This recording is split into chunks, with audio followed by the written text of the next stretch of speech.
সবাইকে স্বাগতম।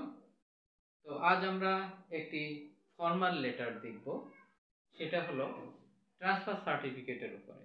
এটা দাখিল, আলিম, এসএসসি কিংবা এইচএসসি সবার জন্যই প্রযোজ্য ট্রান্সফার সার্টিফিকেট। তো আমাদের হয় না, এরকম দেখা যায় যে আমরা আমাদের স্টুডেন্টরা পড়াশুনো করছি এবং তাদের অনেকেই তাদের বাবা হয়তো সরকারি চাকরি করেন, তারা হয়তো এক জায়গা থেকে আরেক জায়গায় বদলি হয়ে যান। তখন দেখা গেল যে একটা ট্রান্সফার সার্টিফিকেটের দরকার হয়ে পড়ে আমাদের অন্য প্রতিষ্ঠানে বদলি হয়ে সেখানে ভর্তি হওয়ার জন্য। তো আসলে তাহলে আমরা দেখি যে এটা আমরা কিভাবে এটা লিখতে পারি। খুব সহজ ভাষায় আমরা এটা লিখব।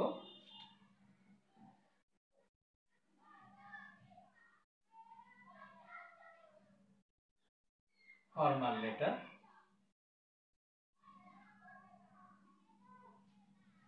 প্রথমে তোমরা দিবা, যদি ডেটটা দিবা, তোমাদের পরীক্ষাটা যে তারিখে সেই তারিখে তোমরা ডেটটা দিবা, তোমরা যেদিন লিখছো সেই তারিখে ডেটটা দিবা। তারপরে কি হবে, দা টু দরকার নেই, এটা আমেরিকান স্টাইলে থাকে না। দা হেডমাস্টার অথবা দা প্রিন্সিপাল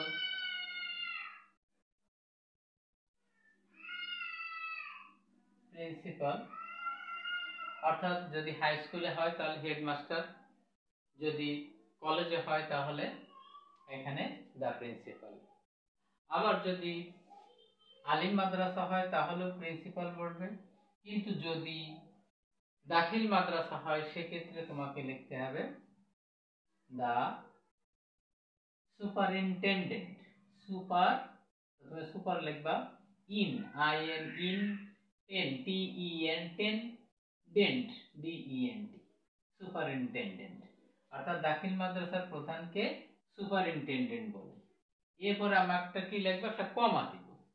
কমা দিয়ে এখন আমরা প্রতিষ্ঠানের নাম, তোমার প্রশ্নে যদি প্রতিষ্ঠানের নাম যেভাবে দেওয়া থাকবে তুমি সেইভাবে দিতে হবে, অথবা প্রশ্নে যদি প্রতিষ্ঠানের নাম না থাকে তাহলে তুমি যে প্রতিষ্ঠানে পড়ো সেই প্রতিষ্ঠানের নাম কখনো ব্যবহার করবে না, তার বদলে XYZ এরকম কিছু লিখবে। তো আমি এখানে দেখো লিখছি, মনে করো এক্স হাই স্কুল, HIGH। যদি হেডমাস্টার হয় তাহলে হাই স্কুল অবলিক দিয়ে, প্রিন্সিপাল যদি হয় সেখানে হয়তো কলেজ অথবা আলিম মাদ্রাসা।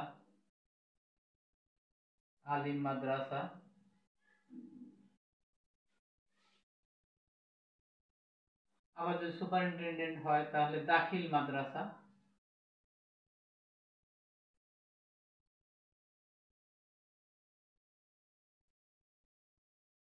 এটা দেওয়ার পরে আমরা ওই জায়গার নাম হিসেবে ওয়াই দিব।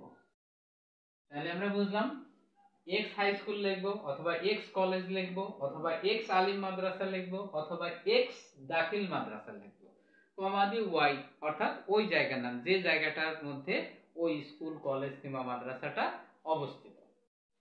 তো এরপর আমরা কি দেবো, এরপরে দেবো একটা সাবজেক্ট, অর্থাৎ কোন বিষয়ে তুমি এটা লিখছো। সাবজেক্টের নিচে অবশ্যই আন্ডারলাইন করবে। প্রেয়ার ফর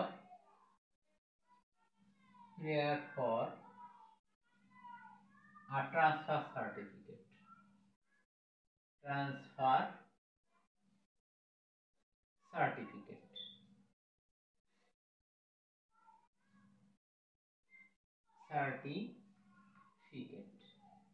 অর্থাৎ ট্রান্সফার সার্টিফিকেটের বাংলাটা হলো বদলি সনদপত্র।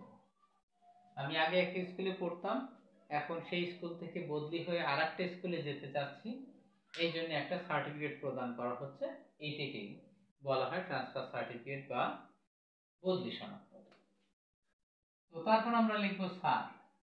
আর একটা বিষয় খেয়াল রাখবা, আমেরিকান লেখার স্টাইলে কিন্তু সবগুলো শুরু থেকে এক লাইনে, যেখানে প্যারা থাকবে সেই প্যারাগ্রাফটা লেখার জন্য, প্যারাটা লেখার জন্য এক লাইন পরিমাণ জায়গা তোমাকে ফাঁকা রাখতে হবে।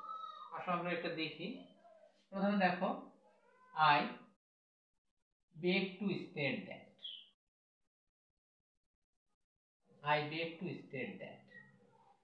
আমার সবিনয় নিবেদন হলো, কি নিবেদন? মাই ফাদার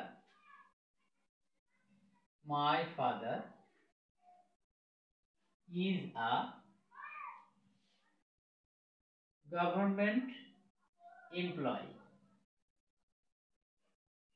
অর্থাৎ আমার পিতা একজন সরকারি চাকরিজীবী। রিসেন্টলি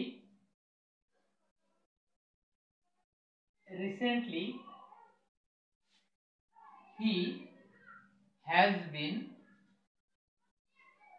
transferred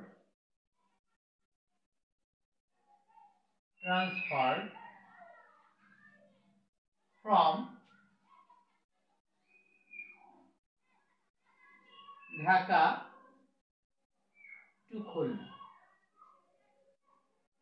তুমি এখানে অন্য নামও ব্যবহার করতে পারো, তোমার যেখানে ইচ্ছা এরকম নাম ব্যবহার করতে। কোন জায়গায়, যে জায়গায় আছেন বর্তমানে সেই জায়গাটা হলো প্রথমে থাকবে, এবং যে জায়গাটায় তুমি যাচ্ছ তোমার আব্বুর সাথে সেই জায়গাটার নাম হবে টু এর পরে। তো এটার বাংলা হলো recently he has been transferred from Dhaka to Khulna. সম্প্রতি তিনি ঢাকা থেকে খুলনায় বদলি হয়েছেন। হ্যাঁ, we have no relative here, no relative here।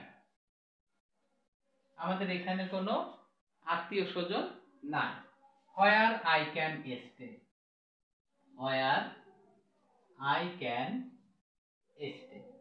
অর্থাৎ যেখানে আমি থাকতে পারি। তাহলে আমাদের এমন কোনো আত্মীয় স্বজন নেই যেখানে আমি থাকতে পারি। So I have to go with my father,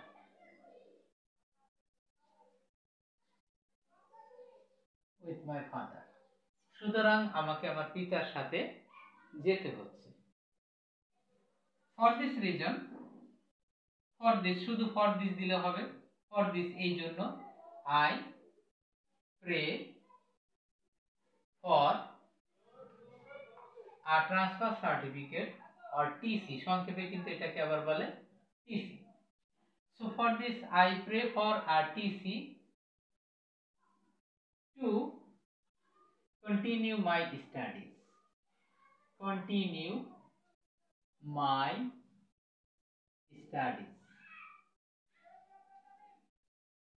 সুতরাং আমি একটা ট্রান্সফার সার্টিফিকেট বা বদলি সনদপত্র চাচ্ছি আমার পড়াশোনা চালিয়ে যাওয়ার জন্য। কন্টিনিউ মানে হলো চালিয়ে যাওয়া, তো কন্টিনিউ মাই স্টাডিজ। আমাদের এইটুকু লিখলেই প্রথম প্যারা হয়ে যাবে। আমরা পরের প্যারাটুকু কি এবার দেখি একটু। এখানে আমি বলছি আমেরিকান স্টাইলে যখন লিখবা তখন এক লাইন পরিমাণ জায়গা আবার তোমাকে ফাঁকা রাখতে হবে, অর্থাৎ এক লাইন ভিতর দিয়ে যায় এতটুকু জায়গা ফাঁকা রেখে তারপর তোমাকে লিখতে হবে। এবং আরেকটা ব্যাপার অবশ্যই পালনীয়, সেটা হলো তুমি ফর্মাল লেটার লিখলে অবশ্যই সেটা তোমাকে অতি অবশ্যই এক পৃষ্ঠার মধ্যেই শেষ করতে হবে, অন্যথায় তোমার মার্ক কাটা যেতে পারে। তো দেখি আমরা পরের প্যারাটা কেমন। আই দেয়ার ফর, দেখো আই দেয়ার ফর আমি একটু ফাঁকা রেখে লিখছি, এক লাইন পরিমাণ জায়গা ফাঁকা রাখা। I therefore pray and hope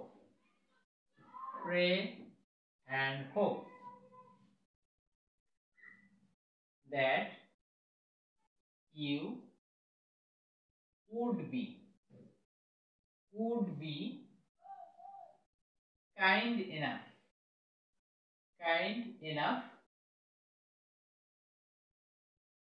তাহলে কি হলো, I therefore pray and hope that you would be kind enough to grant my prayer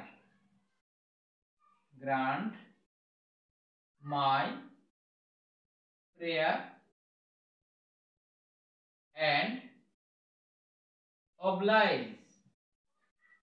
oblige thereby।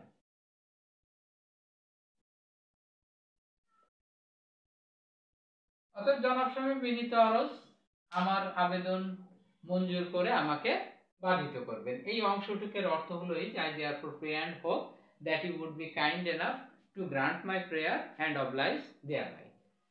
তো এই অংশটা অবশ্যই আমি বলছি যে এখান থেকে একটা লাইন পরিমাণ জায়গা ফাঁকা রাখলে বোঝা যাবে আমেরিকান স্টাইলে দিস ইজ 1 প্যারা 2 প্যারা।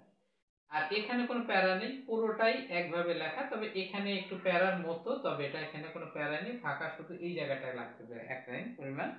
আর একটা বিষয় তোমাদের অবশ্যই মনে রাখতে হবে, যেটা আমি একটু আগে বলছি, যে অবশ্যই এটা you should be finished your formal letter within a page or within only a page। একটা পেজের মধ্যে বা একটা পৃষ্ঠার মধ্যে তোমাকে এটা শেষ করতে হবে। তো এরপরে তুমি লিখতে পারো obediently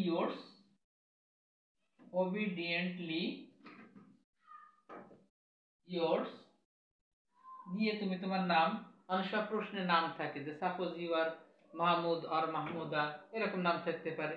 তুমি ছেলে বা মেয়ে যেই হও, তুমি অবশ্যই ওখানে তুমি তোমার যে কোনো নাম তুমি প্রশ্নে দিতে পারো, অথবা নিজে থেকে যে কোনো নাম দিতে পারো। তো এখানে ধরো যে এমডি জেড আহমেদ, অর্থাৎ আমি আসলে আমার নামটা দিতে চাই না, এই জন্য শুধু জেড দিয়ে দিলাম, এমডি জেড আহমেদ। জেড দিয়ে যা মনে করো তাই। তারপরে তুমি লিখবা ক্লাস, লিখবা, তারপরে তোমার রোল নাম্বারটা এখানে লিখে দিবে, তাহলে তোমার ফর্মাল লেটার কমপ্লিট হয়ে যাবে। তো আশা করি তোমাদের এটা ভালো লেগেছে এবং সহজ হবে আশা করি। তো তোমরা এভাবে ফর্মাল লেটারটা প্র্যাকটিস করবে। তোমাদের এতক্ষণ আমার সাথে থাকার জন্য তোমাদের সবাইকে ধন্যবাদ জানিয়ে এখানেই বিদায় নিচ্ছি। আসসালামু আলাইকুম, অল দ্য বেস্ট।